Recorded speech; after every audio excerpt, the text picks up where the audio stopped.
Here we are at chapter 23. Holt, Will said thoughtfully as he walked away from the council with Holt and Eric. What did you mean when you said that about archers? Holt looked sideways at his apprentice and sighed. It could make a big difference to the outcome, he said. The Timijai are archers themselves, but they really have to face an enemy with any particular skill with the bow. Will nodded. The longbow was traditionally an Ireland weapon, perhaps because of this Ireland Kingdom's isolation from the countries on the eastern land mass. It had remained peculiar to Ireland. Other nationalities might use bows for hunting or even sport, but only in armies of the Irelands would you find the massed groups of archers that could provide a devastating rain of arrows on an attacking force.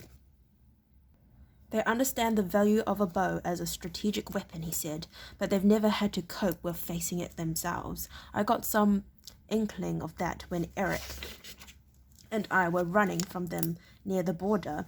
Once I'd put a few arrows close to them, they were decidedly reluctant to come dashing round any blind corners.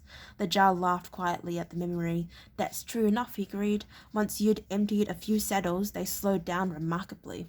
You know, I've been thinking, said the boy, and he hesitated. Holt grinned quietly to himself. Always a dangerous pastime, he said gently, but Will continued. Maybe we should try to put together a force of archers. Even 100 or so could make a difference, couldn't they? Holt shook his head. We haven't the time, Will, he replied. They'll be honest within 2 weeks. You can't train archers in that short a time. After all, the Scandinavians have no skill with the bow to begin with. You'd have to teach them the very basics, knocking, drawing, releasing. That takes weeks, as you know. There are plenty of slaves here, Will persisted. Some of them would know the basics. Then all we'd have to do is control their range. Holt looked at his apprentice again. The boy was deadly serious, he could see. A small frown creased Will's forehead as he thought through the problem. And how would you do that? The ranger asked. The frown deepened for a few seconds as Will gathered his thoughts. It was something Evelyn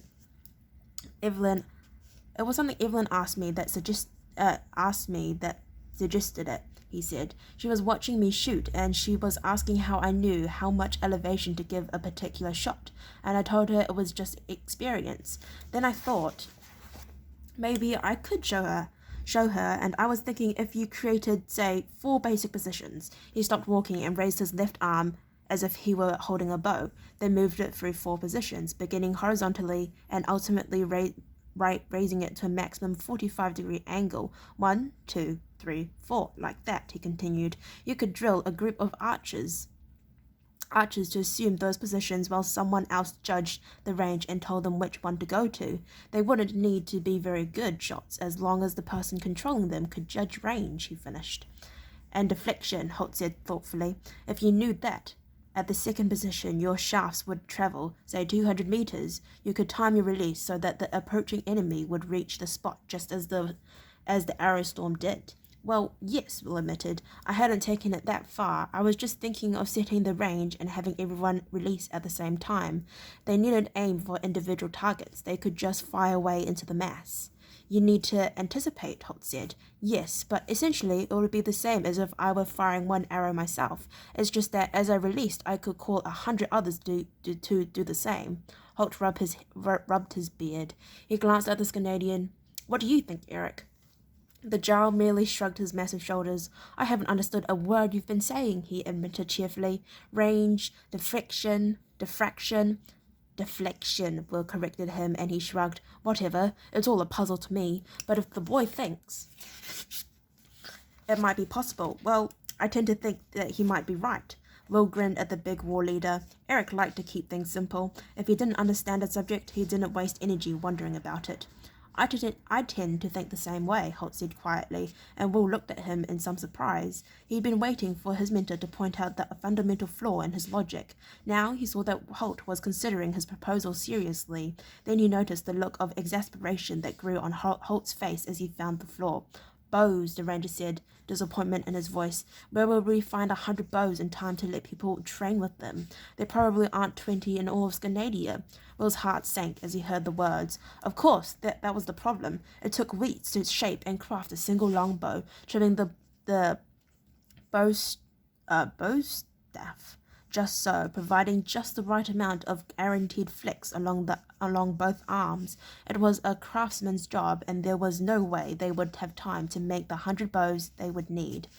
Disconsolately, he kicked at a rock in his path, then wished he hadn't. He'd forgotten that he was wearing soft-toed boots. I could let you have 100, Eric said, in the depressed silence that followed Holt's statement. Both the others turned to look at him. Where would you find 100 longbows? Holt asked him. After a long pause, Eric shrugged. I captured a two-masted cob off the Ireland coast 3 seasons ago, he told them. He didn't have to explain that when a Canadian had said season, he meant the raiding season. She had a hold full of bows. I kept them in my storeroom until I could find a use for them. I was going to use them as fence palings, he continued, but they seemed a little too flexible for the job. Bows tend to be that way, Holt said slowly, and when Eric looked at him uncomprehendingly, he added, more flexible than fence palings. It's one of the qualities we look for in a bow. Well, I suppose you'd know, Eric said casually. Anyway, I've still got them. There must be thousands of arrow shafts as well. I thought they'd come in handy one day. Holt reached up and laid a hand on the massive shoulder. And how right you were, he said. Thank the gods for this Canadian's habit of hoarding everything. Well, of course we hoard, Eric explained. We risk our lives to take the stuff in the first place. There's no sense in throwing it away. Anyway, do you want to see if you could use them? Lead on, Jarl Eric, Holt said, shaking his head in wonder and lifting an eyebrow at will. Eric set out towards the large, barn-like storehouse by the docks, where he kept the bulk of his plunder. Excellent, he said happily, rubbing his hands together. If you decide to use them, I'll be able to charge Ragnarok. But this is war, Will protested. Surely you can't charge Ragnarok for doing something that will help defend Helsham. Eric turned his delighted smile on the younger ranger. To us Canadian, my boy, all war is business. Look at that. We came to chapter 24, so yes, I'd like to thank you very much for listening to read up to chapter 23. If you'd like to listen to me read up to chapter 24, then please stay posted, and hopefully I'll see you next time. Bye-bye.